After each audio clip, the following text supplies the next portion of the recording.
Hello and welcome to the National Reptile Breeders Expo once again.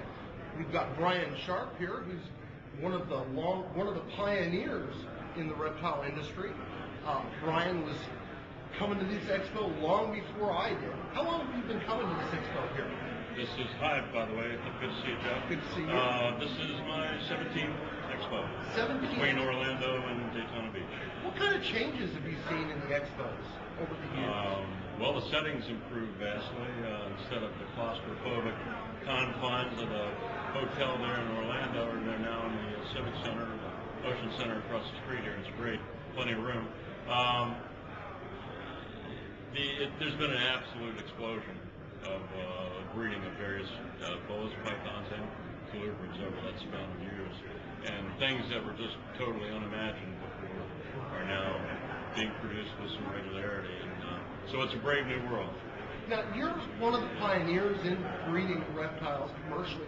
What are some of the projects that you've been involved with? Oh, geez. Early on, probably, I was the second guy in the country year after Bob Clark. Bob produced a handful of albino Burmese in '86, and then the NIH came along with a dozen or so in '87. That was the first big, I think, boa genetic morph, boa or python genetic morph to come along and provided a real shot in the arm for the industry.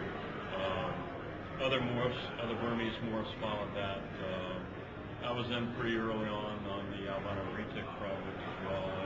I brought a couple over from Indonesia way back when they were still awfully pricey. And in fact, they were $60,000 for the two wild pythons that were sub-adults when we got them quite some years ago. And that was quite some years ago.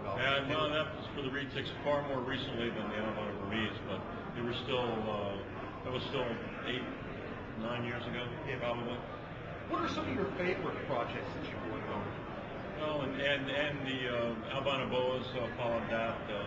Those were animals that I had a great deal of fondness for. I always liked the boas, especially the true reptiles. But the albino boa project was a fun one, and another one that became sort of a staple, I think, in the boa and python morph industry.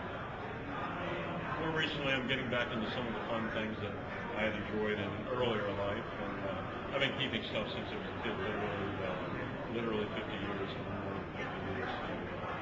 So, some of the indigos and crebos I really like for that group that Brian Mark group. They're some of the largest colubrids in the world.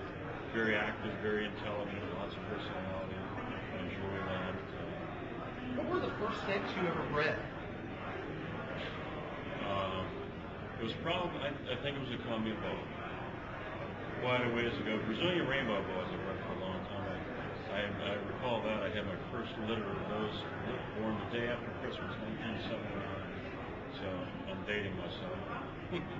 Well, if you can't date yourself, you can't. Well, everybody's got to be some age, so here I am.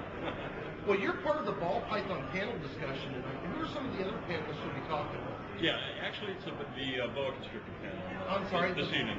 Yeah, let me strike that. You're part of the boa constrictor panel discussion this evening. Who are some of the other participants with that? Some true heavyweights in the boa breeding industry.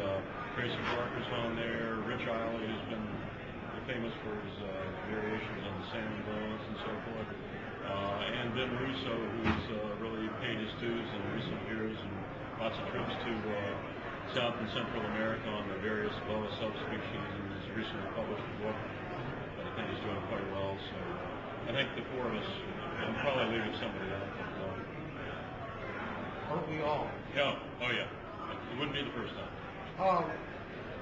What are some of the things we can look forward to seeing coming out of your facilities? Oh, I've cut back as I've gotten a little older and lazier. I've cut back on some of my numbers and trying to focus. I am working with a number of the different ball morphs. I recently had the good fortune to do the first DPI snow ball breeding in the U.S. and had a nice clutch that hatched up 3.4 of those. About 2 months ago.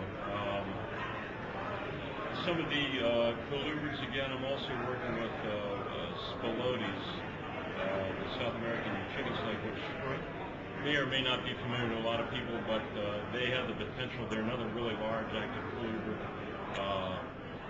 I've found out, I'm working with third generation animals, captive bred animals, and extremely high yellow. I've got some that are over 60% yellow. Just phenomenal animals, and they to me are probably the ultimate display animal.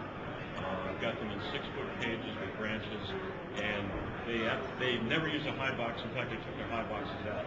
They just don't use them. They're always up in the branches, and with the spectacular colors. And if you set the cage up with nice lighting, they just make a terrific display. Right. Well, Brian, I appreciate you taking time out of your schedule tonight to talk to us. Tell everybody what your website address is. Well, briansharp.com, and I can certainly be found hosted on kingsnake.com. Just been a friend and a great guy to do business with. Been on there ever since he started, and happy to be there. Brian, we appreciate you taking time out to talk to us tonight. Thank you. Have fun in the discussion tonight. Thanks, Jeff. Good to see you again. Good to see you.